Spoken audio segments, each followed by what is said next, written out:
our Armenia, Minnesota Black Robe Regiment. Sorry to even, honestly, I'm not happy about having to do this one today, but before we get going, I want to give a shout out to my show producers. We've got my Anonymous, who has been a great gifter to the channel and has helped out in many ways. I'm Matt from over on Subscribestar, who has also been just a great supporter, and there's so many others of you. I want to thank you guys for all of that. When you get here, hit, if you're watching on your mobile device, double tap the screen or hit the like. If you're watching at home on TV, like there. If you're watching on PC, like, make sure you're hitting that thumbs up, give me a like, and share. Please take part in the conversation. This is a drive time dialectic, so we're here to talk. And you guys are free to ask questions. I will answer them as I see them. And you're going to have to put up with the noise of my wheel bearings. Still, I finally got an appointment scheduled. Hey Sarah, thanks for sharing. Good to see you. It's been nice having you back in the chats again as of late, because it's been a while. Love having you here. So yeah, wheel bearings are getting ready to go, and finally got an appointment scheduled for a week from Friday. So if you're positive thoughts and prayers and all of that kind of person, please pray that my car stays on the road. It's my only means of transportation to and from work. So if the car goes, I don't go to work, which means I got to burn a bunch of PTO to not work. And I really don't want to do that. Thank you to all the subscribers and all the channel members. Every single one of you is really important. The channel members especially, the people who every month have just committed to giving. You guys really have helped keep the bills paid, to keep the show going. Without the channel memberships and the super chats and things like that, it would be a lot harder for me to justify keeping the show going, because I would have to cut somewhere, and the internet would be the first thing I'd cut. So there's that. So thank you very much. And now we're going to do some shilling. I've got some merchandise I'm getting ready to clear out, because we're going to be working on putting in some new merchandise. So if you're interested, if you'd like some merchandise, let me know, and we can get you a price for shipping and price for product. And I have a few coffee mugs and a few tumblers, and I also have some shot glasses. And we're going to be keeping the beanies, the stocking caps around, just because that's kind of part of my brand, I suppose. Been doing it since before I knew who people like Tim Pool were. So you just don't see it on hot days like this while I'm driving. But yeah, so, and like I said, we're working on developing some new designs for merchandise. I got a friend that's helping me with that, and we'll have an easier ordering system. So thanks, Christopher. Thanks for being here. Thanks for being subbed. Appreciate it. Got a lot of appreciation for everybody that's subbed. So can you hear that? Can you hear that wheel bearing? So yeah. Anyway, as most of you know, I have this thing about holding law enforcement accountable, and I think it's a really important reality that is missing from our world. It's like there's nobody that holds law enforcement accountable except for law enforcement. So like literally the only people that are out there actually holding law enforcement accountable for things that they should be accountable for are themselves or other law enforcement agencies. And when I say that, that is not an exaggeration. So I'll give you an example. A friend approached me and goes, hey, there's something on the back of your car, and I was just wondering, I don't know if I've ever noticed it before.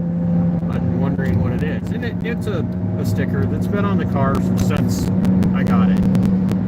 It's I don't know what it is precisely. precisely, but it's been on the car since I got it. He goes, well, I was just curious. I don't know, maybe, from one of these agencies that you have been calling out, and maybe they, take your car so you're easier to spot. And I really appreciate him watching out for me. I appreciate the fact that he would, point that out and say, hey, what's going on? And what I said to him about that was, I don't care anymore. Because I want them to write me a citation for a traffic violation, and I'll take it to court. From court or from work to go to court, and I will bring video after video after video that I have of multiple law enforcement agencies just in southeast Minnesota that have demonstrated that they think they're above the laws that they enforce. And the part of me that wants to do that is, even if I end up losing in court, I want to be able to show that law enforcement, especially the Minnesota State Patrol, is so far beyond accountability that it's getting almost laughable if it wasn't so sad. I would say I'd flat out, tell a judge, Your Honor, I have, multiple videos of Minnesota State Patrol troopers just on one stretch of highway going through Rochester that are constantly violating Minnesota State Statute 169.17 that says that they are required to obey the speed limits that are posted, and if they are responding to an emergency and therefore have to break, or violate traffic codes and violation or ordinances, they are required to do so with due care and to do so with lights to the front and rear. And just in the last week and a half, I have one viewer submitted video that I'm going to be putting up, and then one of my own videos of a Minnesota State Trooper. I'm pretty sure it's the same one, just flying low like he's a stealth fighter trying to get in underneath radar level. And I'll point out that Trooper Shane Roper did have multiple write-ups for traffic infractions and traffic violations that really ultimately ended up not resulting in any discipline for that trooper. So bad that he unalived Olivia Flores from Owatonna, Minnesota on May 18th of 2024. And he still hasn't gone to trial.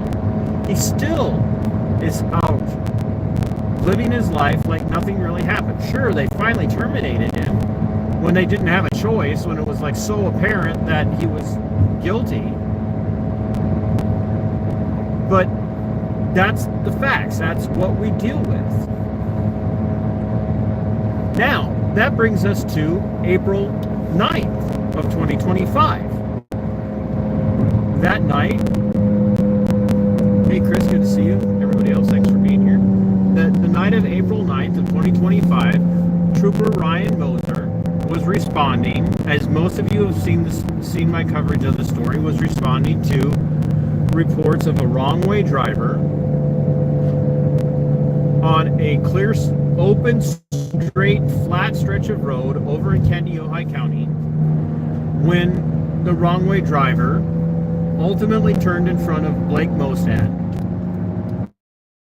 causing a T-bone accident that was relatively minor, and Blayke and his brother Braxton got out to check on the driver when Braxton pointed out to Blayke, look, the cops are already here and he's going way too fast to be able to slow down, to stop on time. And as we all know, hey AVA, good to see you, thanks for stopping in. As we all know, Trooper Ryan Moeser, that in that moment almost killed Blayke Mostad, severely injuring him, destroying his body. He's now He's now paralyzed from the neck down. His body is shattered. And he's suffering, and his family's suffering. And to this day, Trooper Ryan Moeser of the Minnesota State Patrol, under the command of Colonel Kathryn M, I don't know how she says her last name, he's still out on paid administrative leave. 90 days, 3 full months. Not a word from the Minnesota State Patrol, not an apology, not a, we're sorry, what can we do? Not even an admission of guilt, not even looking for that, just not a word. Not a word of sorrow, not a word of regret, not a word at all. That they care about Blayke and his family, that they care about Braxton, that they care about the driver who was, going the wrong way. But that, that's not enough. We all know that did I say Kenya? It's not Kenya, it's Sherburne County. Sherburne County Sheriff Brott took over the investigation immediately that night, made his moronic statement that the trooper could not avoid the accident, was unavoidable for the trooper, thereby proving that any investigation that he and his staff would do would be seriously flawed. That went on for nearly 2 months, where they finally turned it over for a decision on charging. Still no communication with the family. Not yet. Still can't communicate with the family. Turned it over for a decision on charging, only for it to sit on the desk of the Sherburne County Attorney's office for several, let's just say a couple of weeks, before they turned it over to Dakota County after they decided there's a conflict of interest here between Sherburne County and Trooper Moeser and the State Patrol. No statement of what the conflict of interest could be, where it could be from, what the cause could be for the conflict of interest. Is it with the sheriff's office? Is it with sheriff's office personnel? Is it with the county attorney's office? Are they afraid they're not going to be able to prosecute it? On and on and on. Nothing. Just there's a conflict of interest. We're turning this over to Dakota County. Now, Dakota County's county attorney has had this case now for basically a month. And there's still no word about what they're doing.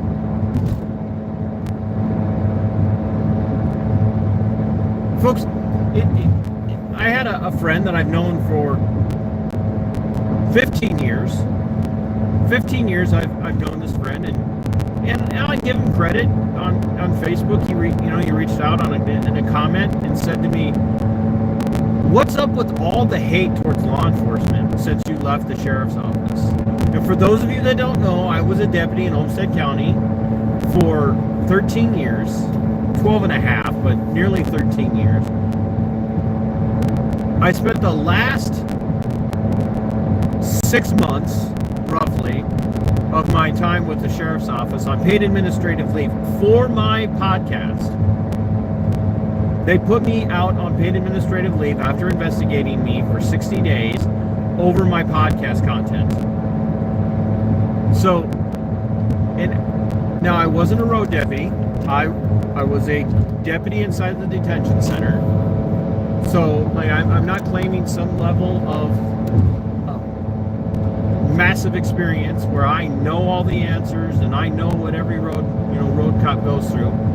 But I know the law enforcement world. I know how these people think. I know how they operate. I hear how they talk. I hear the things that they say about us, average peons out in society. They still call us civilians. They still refer to us as civilians. And I know how much they watch out for one another. I know how they protect one another from accountability.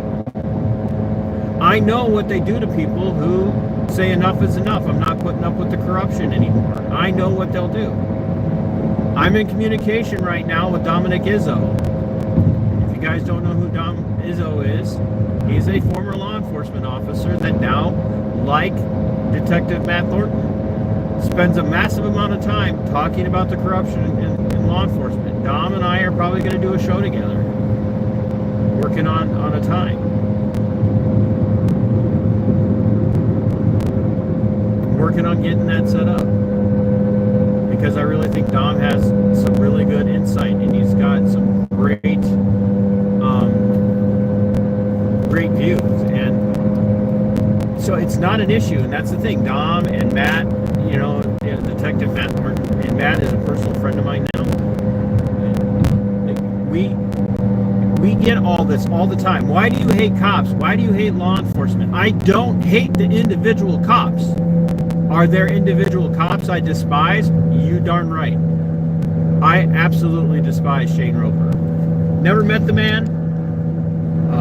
I would never do anything harmful to him.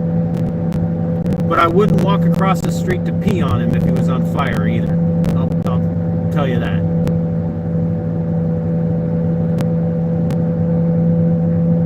So no, I don't hate individual cops. Hey Ozzy, thanks for being here. I hate the institution of policing. I hate the law enforcement career field because of what I see it do, not just to non-law enforcement, but I see what it does to the few good remaining good apples that are out there.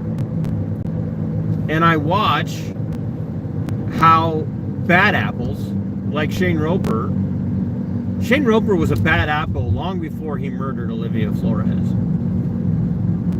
Shane Roper was a bad apple well before that.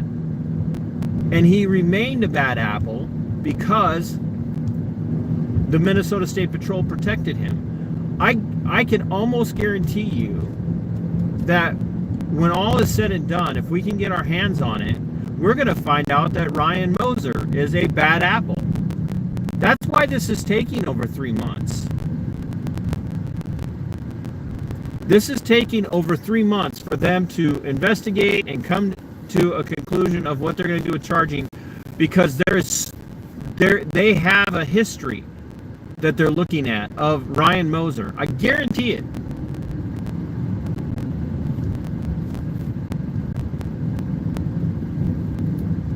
And unlike Olmsted County, who made the decision to charge Shane Roper, the Olmsted County's decision to charge Shane Roper with the murder of Olivia Flores on May 18th wasn't based on them wanting to hold law enforcement accountable strictly because of how much, they respect law and order.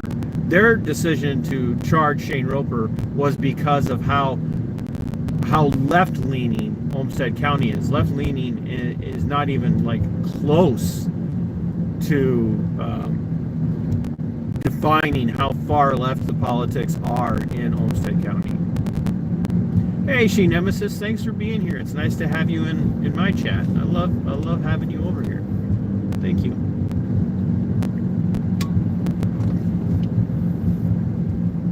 Olmsted County wants to make an example of people like Roper, not because they want to prove how good cops are. They want to make examples of people like Shane Roper because of how much they actually hate cops. Like, I don't like Shane Roper because he was a bad apple well before he murdered Olivia Flores on May 18th of last year. And he was coddled and he was protected by the command structure of the Minnesota State Patrol. And I guarantee you that's exactly what's going on with Ryan Moeser of the Minnesota State Patrol as it looks, or not as it looks, but as it pertains to his record in that region over in Sherburne County. I guarantee you that's what they're doing. I guarantee you they're dragging their feet to protect him. Like, this should have been a shut case if Mo wasn't guilty. Hey, Lady Jen, thanks for being here. If Moeser wasn't guilty, it would have been open and shut by now. They would have announced already that a finding of fact would have been, it was a tragic situation, no charges, the trooper didn't do anything wrong. They would have announced charges on the wrong way driver. And still, I'm not going to tell you that they may not try to blame or pin this all on the wrong way driver still. I still am very worried that they're going to try and make this all the fault of the wrong way driver instead of on Trooper Ryan Moeser. And I think that's part of the delay there as well, that they're going to try and find a way to make this all about how bad the driver was. And if they could just kind of brush it all under the rug and make it all go away, they will. But we're not going to let them let it all go away. We're not going to let them brush this under the rug. We're not going to let them make this disappear. If you go to the description of this video, there I have the contact information as best as I can pinpoint it in the description of this video of the Sherburne County Attorney's Office, the Sherburne County Sheriff, the Commander, Colonel Christina.bogojevic of the Minnesota State Patrol, as well as the Dakota County Attorney. Folks, it is time, it's high past time for people not just in Minnesota, but for people all over the upper Midwest, the Midwest, the United States. People, if you're watching this, you can help us bring accountability to Trooper Ryan Moeser for what he did in nearly killing Blayke Mostad. There's absolutely no reason in the world that other people can't get involved, because quite frankly, trying to wake up the people of Minnesota and get them to get off their asses and be concerned for somebody else is kind of getting to the point right now where I've about lost it. I don't know what it's going to take to get Minnesotans to wake up. Not left-leaning Minnesotans, but like kind of center Minnesotans and even right-wing Minnesotans. People, who consider themselves good old country, corn-fed, lift yourself up by the bootstraps types. I don't know what it's going to get them to take to get them to wake up. I really don't. I'm shocked at how much back the blue mentality still is out there when you think about the fact that every single tyrannical thing that gets handed down from on high. Oh, okay. Just past the trooper. I may or may not have given him a single finger salute.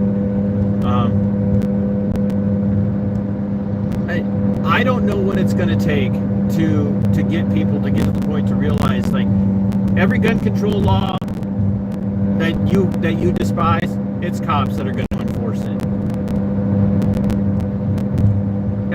Every single abuse that people experienced during COVID, during the stay-at-home orders and the mask mandates and all of that, every single one of those that was enforced by the state, by the city, by the counties, through the power of the ability, or through the ability to send out law enforcement to enforce it.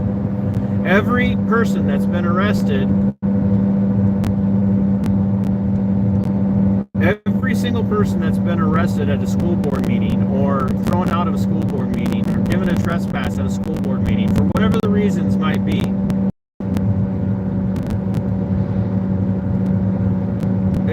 it's all been made possible because law enforcement has said, okay, I will follow lawful order. I will oppress these people. I will violate my oath. Every single goddamn time it's a cop violating their oath.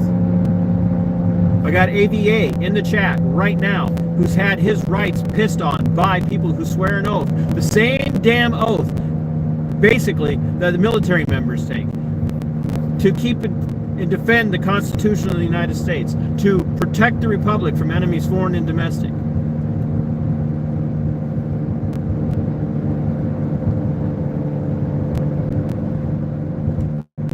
And the VA cops abused the piss out of AVA.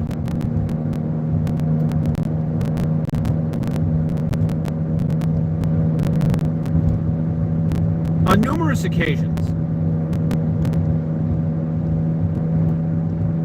And people go, well, it's not all of them. In this case, they're all backing each other up. That's what's happening. They're backing each other up. Nobody's holding anybody accountable. And then, you know, I can't go into detail about ABA situation.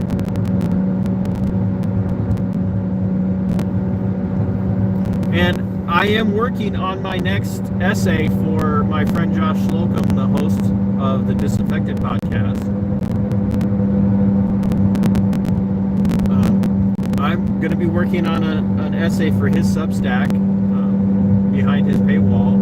And the second installment, which, you know, the first installment came out before Mrs. TC had her heart attack, and life's been a little up and down since then.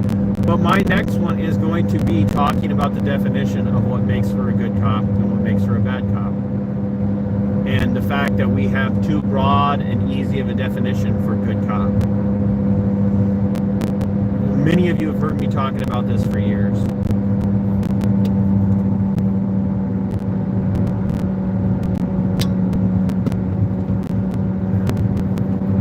So, yeah, we've got the contact information in there.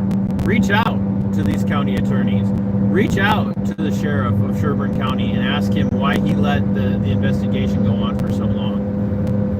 What was the reason for that? What was the mindset for that? Right.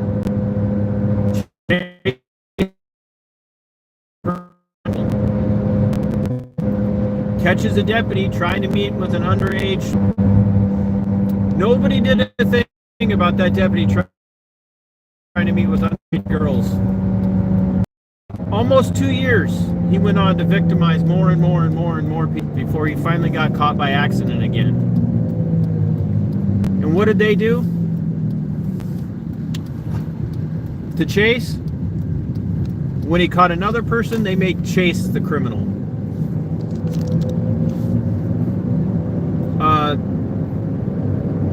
Yeah, I have a give, send, go up still. Should be active. I gotta go look at it again. They protected their own, who got busted, and then went after Chase, and now Chase is sitting in prison for 5 years for something he literally didn't do. But we're not done, folks. We're not done. Because I like I said, I've got a couple of videos of a state patrol trooper that I'm going to be putting up, shorts showing just how bad they drive. But we have bad news on top of the irritating and angering news. And I'm going to get emotional here, and I shouldn't because I'm driving. But the carrying bridge for Blayke is at the top of the description of this video. Blayke took a turn for the worse yesterday. He's been in rehab for weeks now. And he started having some breathing issues yesterday, and you should go to the carrying bridge and look into the carrying bridge, folks. Please share it around. Pass out the prayer requests and the positive thoughts and healing thoughts and whatever it is. I don't care how you approach any of this. See, Blayke's paralyzed from here down. And when you're paralyzed from here down, your body, your processes that are normal for you to be able to do things like clear your lungs of just normal buildup, that's gone for Blayke.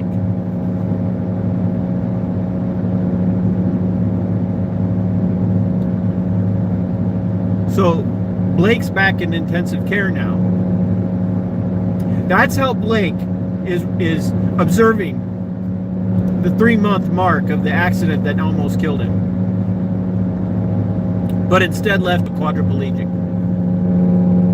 That left him with shattered legs. Left him with a grieving family. Blayke's marking today by being in intensive care, while we have no idea where Trooper Ryan Moeser is. See, Trooper Ryan Moeser, at the best case scenario for those of us that believe in accountability, Trooper Ryan Moeser right now is probably sitting on a lake with a line in the water fishing. Because, you know, that's what we do in Minnesota. When you get a whole summer off with pay, when you almost murder somebody, you get to go home, and you get to get paid, and you get to keep earning your PTO, and you keep getting to put money into your retirement account. And you get the whole summer off, and people, well, you don't know what he's going through. I don't give a damn what he's going through. I don't care what Trooper Ryan Moeser is going through. I don't care what kind of psychological trauma he's experienced, because whatever his experience is, whatever he's going through, whatever problem he might be having on a mental health and emotional level, it's not enough. It isn't enough.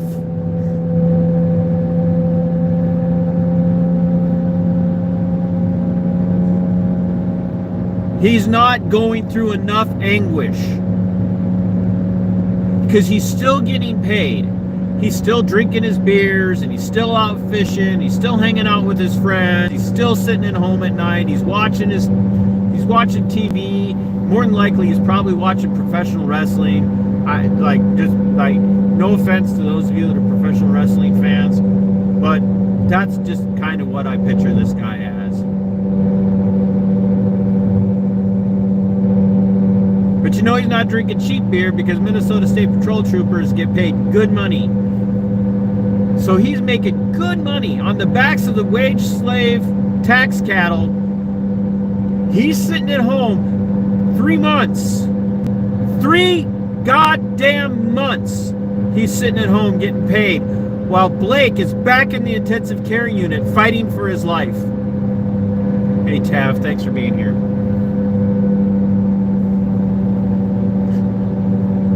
Just let that sink in. Yet again in Minnesota, another trooper hits a teenager, paralyzes a teenager, and now he's sitting at home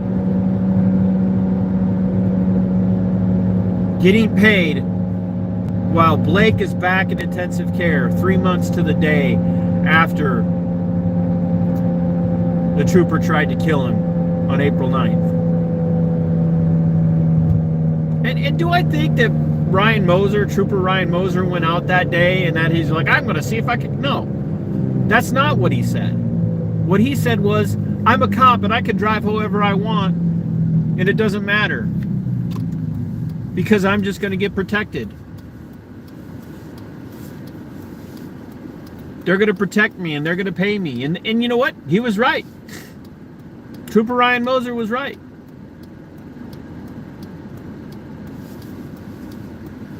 See,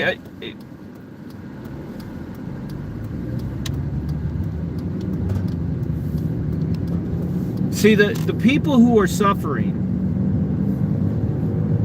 Yes, everybody, please check out The Angry Vet and scars501.org. The Angry Vet is doing some massively important work right now. The Angry Vet is, the work that he's doing is 5,000 times more important than anything I'm doing.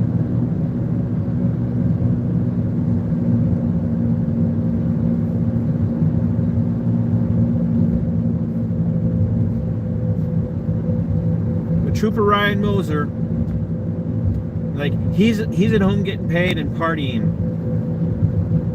Blayke is fighting for his life. People like me who call out this stuff, we get to struggle. We get to fight to keep our lives together.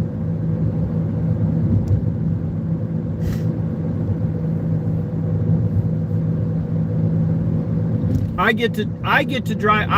I do this kind of stuff. I lose my career for speaking out.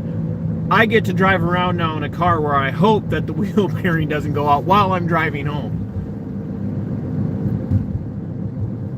And then hope I can pay for it. See, Blayke's family, they're paying for these bills.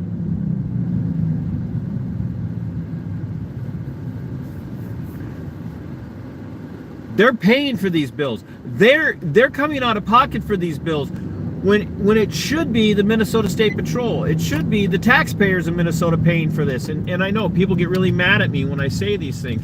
Why would you want the taxpayers to pay for it?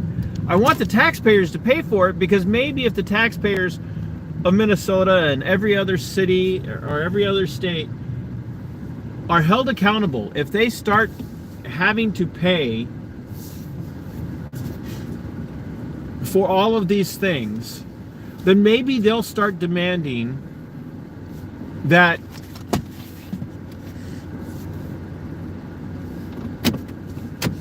I'm parking in a parking lot here, folks. Maybe they'll start demanding that there be more accountability for law enforcement.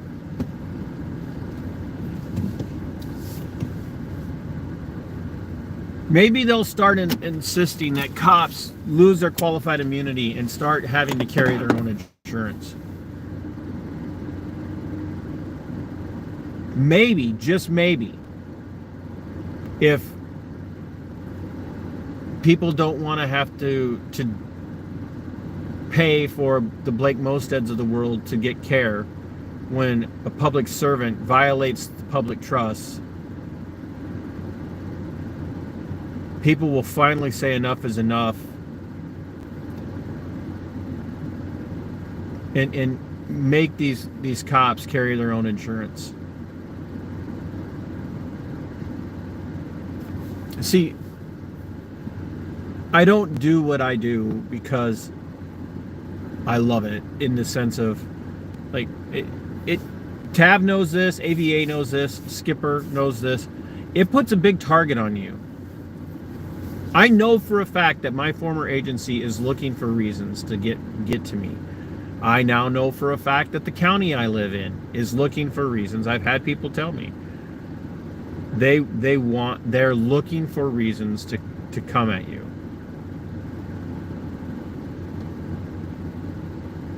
They absolutely want reasons. It puts targets on us. And most of us are not in positions, even though we're putting ourselves in those positions, we're not in a position to be able to fight the system. But we're just sick of how the system treats people. Blayke Mosted deserves better than to be 3 months removed from this accident and still fighting for his, back to fighting for his life.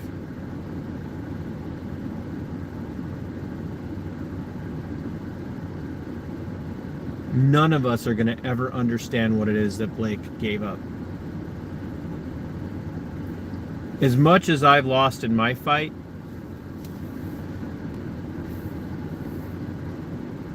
it's not the same as what Blayke lost when he didn't even pick the fight. He didn't ask for this. His family didn't ask for this.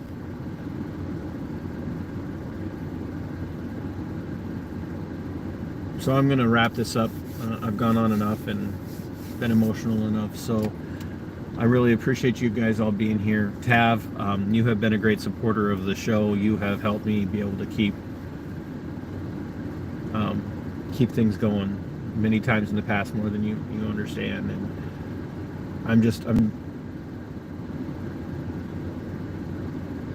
the fight is getting so exhausting. Tav and AVA know this. They know the feeling. Sometimes you just get to the point you're like, why do I even bother anymore?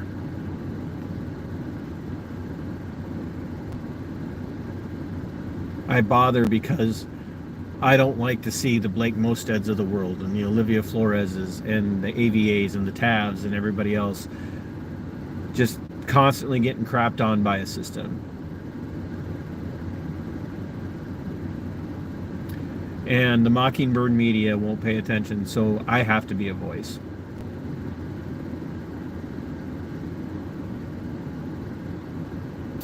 Somebody has to be a voice.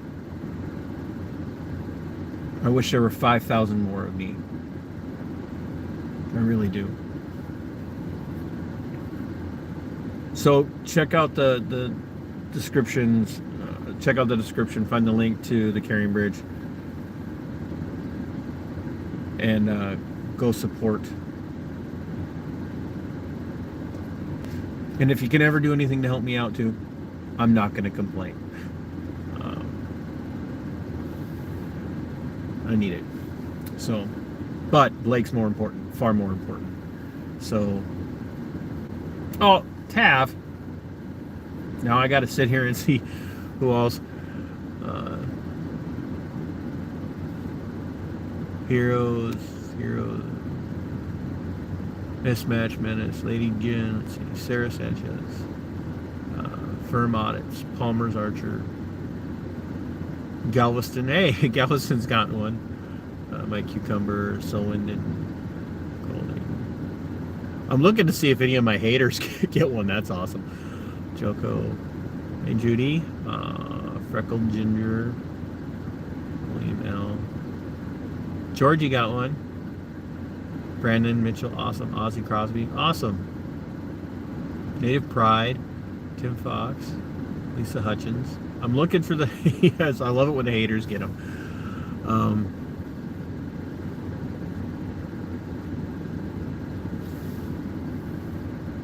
Yeah, a bunch of people from the Timu crew. Tav, thank you so much. It means the world to me. So I have to run in and grab a couple of things for dinner tonight, and good Lord, they're still coming.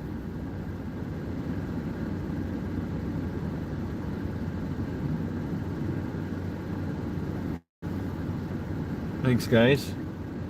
I hope that you guys will stick around, and when you have a membership that I can verify, it gives you a 17.76%, 17.76. Think about that, 17.76% discount on any merchandise that you buy from me. So if you're interested, let me know. Oh, Lady Jen got one too. Awesome. But I'm gonna go, guys. Tav, thank you so very, very much for doing that on my way out. Tav, you know I love you and respect you, brother. Jen, same, and AVA, same, and anybody else that's watching. I'm pretty emotional about this. I thought that they were going to tell me that Blayke died yesterday, so the wrong person. The wrong person is in intensive care. The wrong person is suffering right now. It should be Trooper Ryan Moeser. It should be Colonel Christina .bogojevic, not Blayke and his family.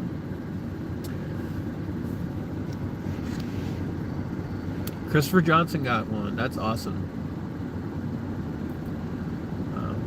You guys take care of each other and help each other out. And Tab, I can't thank you enough. And I'm going to talk to you guys later. Much love and respect. Until next time. Sic Semper Tyrannis.